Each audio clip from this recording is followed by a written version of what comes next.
Hey guys, this is Hell Hades. This is a Raid Shadow Legends video.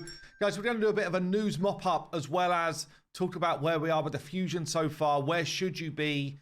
And if you're someone like me, whose game just completely bugs anytime you try and play your game on your phone, like this, which is incredibly annoying, I'll give you a bit of an update as to what the hell is going on. Now, before we get into the Thor stuff, we have seen in the news this awakening boost, which comes in from today, actually. In fact, it's already live. Basically, you get an awakening boost from any of your soul stones for the lowest tier and the medium tier, so that you've got a better chance of getting 5 and 6 star souls. This is pretty much the best time to ever pull souls. I save all of my souls until this event, unless there's some sort of like, guaranteed event where, you can get champions and stuff, which is extremely rare. So this is pretty much when you want to pull your soul stones. And there is a little bit of a caveat to that, because clan versus clan starts tomorrow, starts in a day. And within clan versus clan, you actually get some rewards for, I think it's in here, for getting souls. Okay, so if you actually are lucky enough to pull 5 star and 6 star souls in any of the different rarities, you actually get a ton of points, which could be the difference in your clan between you actually hitting the maximum rewards, for example, or winning your battle or whatever. So make sure you just hold on to your souls for one more day. I don't think it's going to make much of a difference in your life to do that.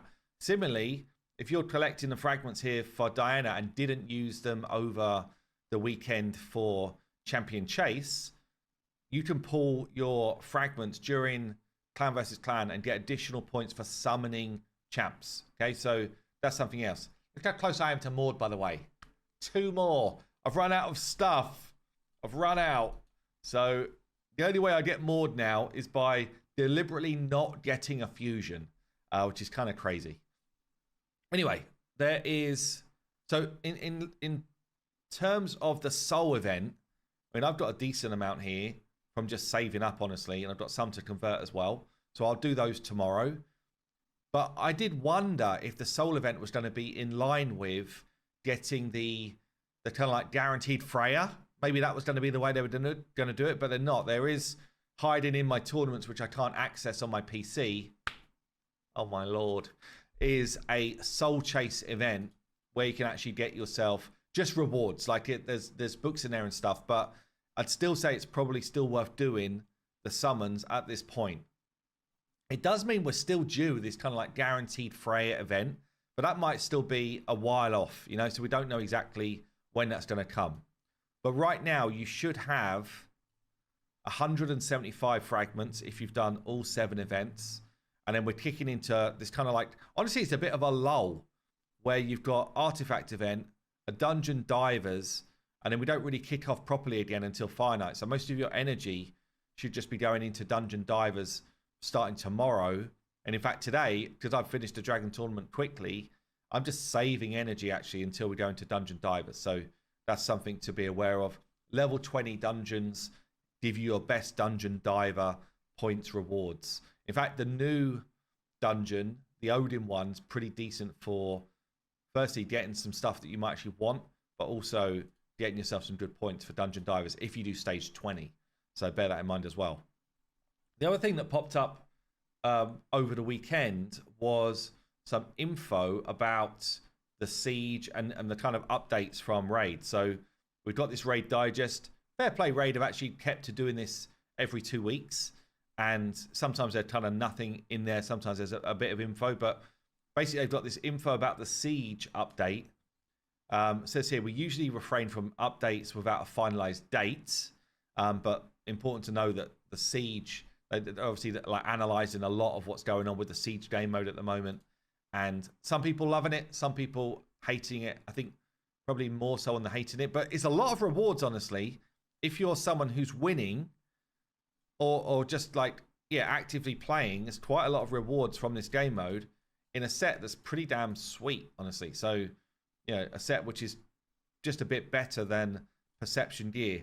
I don't think I've not been rolling much, because if I filter out by what I want, which is speed and accuracy substats. Yeah, my rolls have not been that good, but still the gear set is decent, and especially if you're able to get some, like a mid-game player, it's as good as picking up a ton of perception gear, potentially better. So the Siege generally as a game mode is quite low effort for reasonable reward if you're in a team that's winning, I guess. And obviously the more effort you put in, the more likely to be you'll be in a team that's winning. So it says here, at the moment, we're working on the battle scroll system. So currently favors the attacker. Honestly, there shouldn't be new news because every form of PvP in Raid favors the attacker, apart from live PvP. Every form of PvP favors the attacker because you're the only one who is making choices. Okay? The defense is set. Those choices were made a long time ago. Purely, you're making a choice of which of all of my champions are going to try and face these 4. And then what order am I going to do stuff? So are you more intelligent than AI, I guess? And which means that every form of kind of like async PvP will always favor the attacker. Unless they put conditions in. And actually, for Siege, the thing I like the most about the Siege is the conditions. I got completely caught out by conditions this time around because I didn't even notice it. And I went in there thinking, this defense is easy to beat. And then I looked at my champs. I'm like, hold on a minute. Half of my champs are not here. And this makes it like so much harder to beat. So the whole being able to kind of like use these the magic stuff to affect your post is actually a great idea.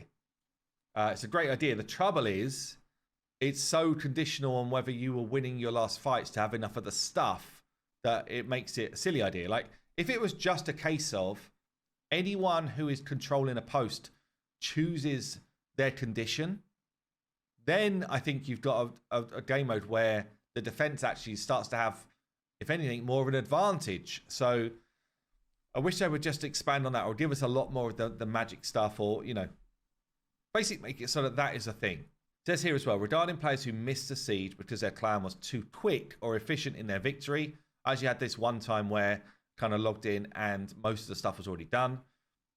We're changing the requirement for participation, and that will be at least one battle or place one team in clan defense. Oh, okay, it's interesting. I thought they might go down the at least win like a mana shrine or something, at least like participate. But this is, I guess, better. At least you're going to be in the mix for victory. We're looking into new tools for clan leaders, really needed. If anyone's in like a semi-active clan, I mean, we are on Discord, and even then, with an active clan, every single week, guys, there's still 4 people missing from their defense, or stuff like that. You're just like, surely there's a better way. So that's important. But yeah, I mean, they're missing some kind of like key things here, and I'm sure they think they're talking about it, but the repairing the buildings is just kind of stupid right now.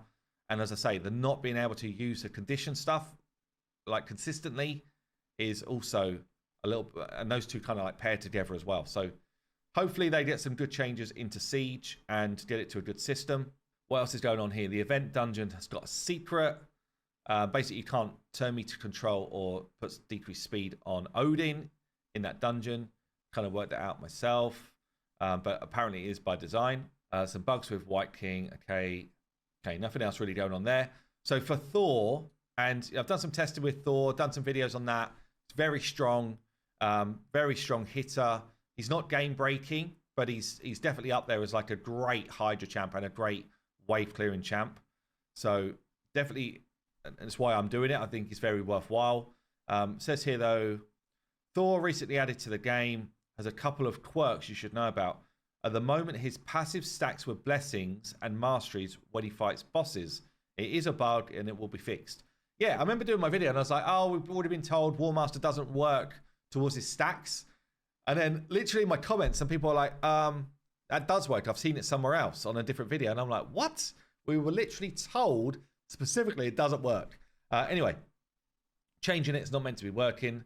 And it says here as well, his passive doesn't reset between enemy waves. So, which is how I interpret it as well. So he's just meant to do that. So if you've if you've got like 4 stacks on wave 1, then you go into wave 2 and get another 6, that will trigger his passive. So that's all good. And then clan v clan, whatever. Yeah, so that's about it for today. As I say, tomorrow I will be pulling my souls, but try and hold for 23 hours, 15 minutes, if you possibly can, and you will actually get some benefits to your clan as well. That's your challenge. Anyway, that's it for today. I'll see you in the next one.